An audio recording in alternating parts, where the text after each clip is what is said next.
بسم اللہ الرحمن الرحیم۔ السلام علیکم ورحمۃ اللہ وبرکاتہ۔ انسان کی طرف سے کیے جانے والے گناہ اور نافرمانیاں، چاہے یہ گناہ کفر کی حد تک ہو یا پھر عام گناہ ہوں یا کبیرہ گناہوں سے تعلق رکھتے ہوں، چنانچہ جزا اور فوری سزا کے طور پر اللہ تعالیٰ کی طرف سے گناہ گار شخص کو مصیبت میں مبتلا کیا جاتا ہے۔ فرمانی باری تعالیٰ ہے، وَمَا أَصَابَكُم مِّن سَيِّئَةٍ فَمِن نَفْسِكَ۔ ترجمہ: آپ کو کوئی بھی نقصان پہنچے تو یہ تمہاری اپنی وجہ سے ہے۔ اسی طرح ایک اور مقام پر فرمایا، وَمَا أَصَابَكُم مِّن مُّصِیبَةٍ فَبِمَا كَسَبَتْ أَیْدِیکُم وَیعْفُو عَن کثیر۔ ترجمہ: اور تمہیں جو بھی مصیبت پہنچے تو وہ تمہارے اپنے اعمال کی وجہ سے ہے، اللہ بہت سے گناہوں کو معاف فرما دیتا ہے۔ حضرت حسن رضی اللہ تعالیٰ عنہ سے روایت ہے کہ جب یہ آیت نازل ہوئی تو رسول اللہ صلی اللہ علیہ وسلم نے فرمایا، قسم ہے اس ذات کی جس کے قبضے میں میری جان ہے، جس شخص کو کسی لکڑی سے کوئی خراش لگتی ہے یا کوئی رگ دھڑکتی ہے یا قدم کو لرزش ہوتی ہے، یہ سب اس کے گناہوں کے سبب سے ہوتا ہے، اور ہر گناہ کی سزا اللہ تعالیٰ نہیں دیتے ہیں، بلکہ جو گناہ اللہ تعالیٰ معاف کر دیتے ہیں وہ ان سے بہت زیادہ ہیں جن پر کوئی سزا دی جاتی ہے۔ علامہ بیضاوی رحمۃ اللہ نے فرمایا کہ یہ آیت ان لوگوں کے لیے مخصوص ہے جن سے گناہ سرزد ہو سکتے ہیں۔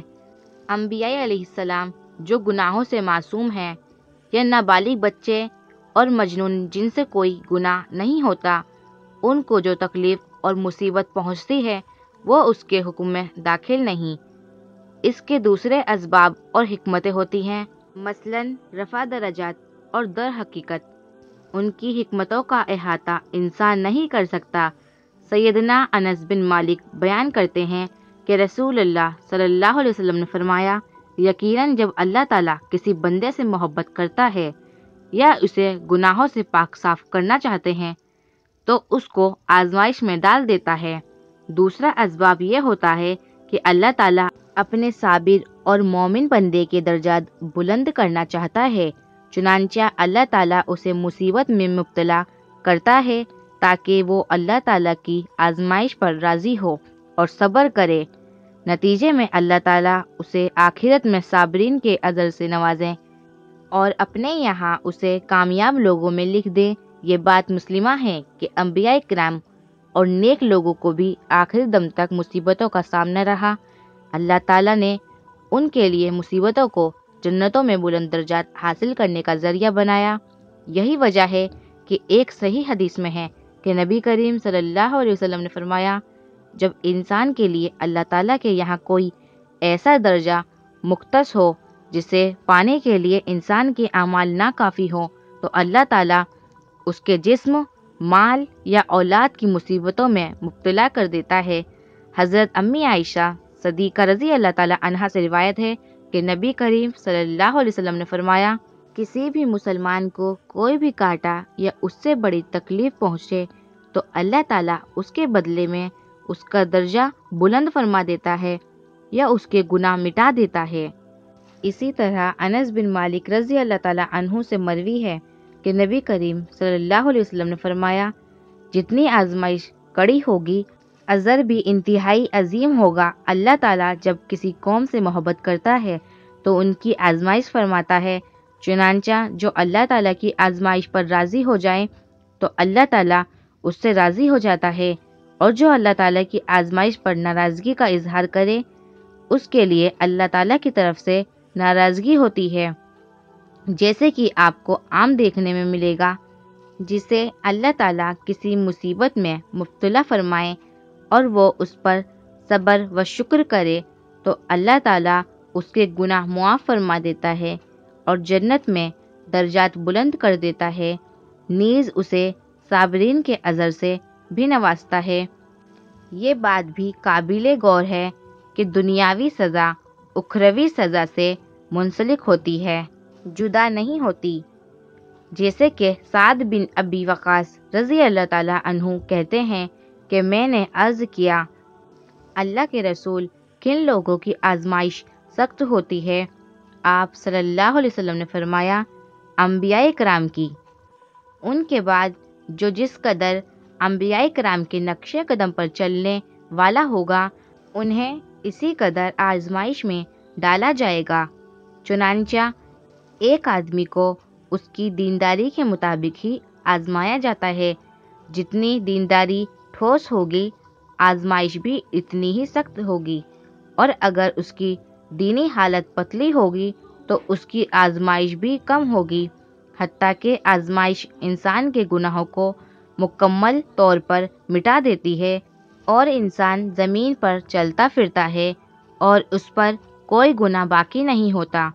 حضرت ابراہیم بن ادہم رحمۃ اللہ جس وقت سخت اندھیری اور بادلوں کے بدلتے ہوئے رنگ دیکھتے تو کہتے یہ سب میرے گناہوں کی وجہ سے ہے، اگر میں یہاں سے چلا جاؤں تو تمہیں اس سے کوئی نقصان نہیں پہنچے گا۔ اگر ابراہیم بن ادہم رحمۃ اللہ کا یہ حال تھا تو ہماری کیا حالت ہونی چاہیے؟ حضرت ابو موسیٰ رضی اللہ تعالیٰ عنہ فرماتے ہیں کہ رسول اللہ صلی اللہ علیہ وسلم نے فرمایا کہ بندے کو جو کوئی ہلکی یا سخت مصیبت پیش آتی ہے تو وہ اس کے گناہوں کا نتیجہ ہوتی ہے اور بہت گناہوں کو معاف فرما دیتی ہے۔ حدیث مبارک میں حضرت عبداللہ بن عمر رضی اللہ تعالیٰ عنہ فرماتے ہیں کہ رسول اللہ صلی اللہ علیہ وسلم ہماری طرف متوجہ ہوئے اور فرمایا اے جماعتی مہاجرین، 5 چیزوں میں جب تم مبتلا ہو جاؤ اور میں اللہ کی پناہ مانگتا ہوں اس سے کہ تم ان چیزوں میں مبتلا ہو۔ نمبر 1، پہلی یہ کہ جس قوم میں فحاشی اعلانیہ ہونے لگے تو اس میں طاعون اور ایسی بیماریاں پھیل جاتی ہیں جو ان سے پہلے لوگوں میں نہ تھیں۔ نمبر 2، اور جو قوم ناپ تول میں کمی کرتی ہے تو وہ قحط مسائل اور بادشاہوں یعنی حکمرانوں کے ظلم و ستم میں مبتلا کر دی جاتی ہے۔ نمبر 3، اور جب کوئی قوم اپنے اموال کے زکوٰۃ نہیں دیتی تو بارش روک دی جاتی ہے،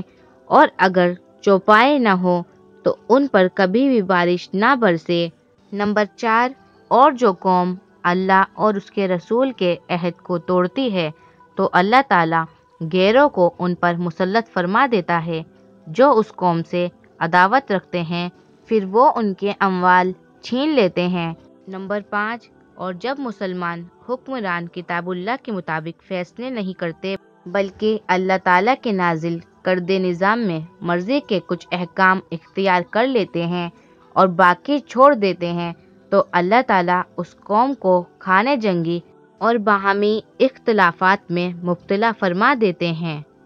حضرت عائشہ رضی اللہ تعالیٰ عنہا فرماتی ہیں کہ میں نے رسول اللہ صلی اللہ علیہ وسلم سے طاعون کی حقیقت دریافت کی